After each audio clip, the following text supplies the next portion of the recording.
Hello বন্ধুরা, কেমন আছো সবাই? ত্বকের অকাল বার্ধক্য রোধ করে, মুখের ভাঁজ সহ বলিরেখা দূর করে, মেঝে তাপ, পিগমেন্টেশন, সানটান সহ কালো দাগ ছোপ চিরতরে দূর হবে। দাগহীন উজ্জ্বল টান টান ত্বক পাবে। ভিটকিরি এইভাবে সপ্তাহে 2 দিন করে মাখো। কথা দিচ্ছি, প্রথমবার ব্যবহারে নজর কাড়া গ্লো পাবে। প্রথমে এক টুকরো ফিটকিরি গরম তাওয়াতে গলিয়ে ঠান্ডা করে বিশুদ্ধ করে গুঁড়ো করে ছেঁকে পাউডার বানিয়ে একটা কন্টেনারে স্টোর করে রাখো। এবার একটি পরিষ্কার পাত্রেও ফিটকিরির পাউডার নাও হাফ চামচ। এতে থাকা অ্যান্টিসেপটিক, অ্যান্টিব্যাকটেরিয়াল ও অ্যাস্ট্রিনজেন্ট উপাদান যা ত্বকের কালো দাগ ছোপ, বলিরেখা, মেঝে তাপ, পিগমেন্টেশন দূর করে ত্বক উজ্জ্বল আর টান টান করে।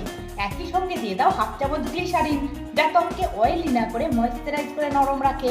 দিয়ে দাও 1 চামচ মধু, এটি ত্বকে আর্দ্রতা ধরে রাখার সঙ্গে সঙ্গে পিএইচ ভারসাম্য বজায় রাখে, ত্বক হাইড্রেট করে, ওপেন পোর্স মিনিমাইজ করে।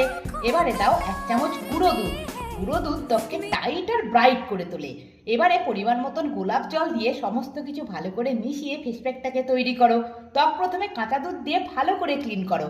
তারপর ফেস প্যাকটি মুখে, গলায় মোটা লেয়ারে মেখে নিয়ে 10 মিনিট অপেক্ষা করো। 10 মিনিট পর কাঁচা দুধে তুলো ভিজিয়ে ত্বক 2 মিনিট হালকা হাতে ম্যাসাজ করো।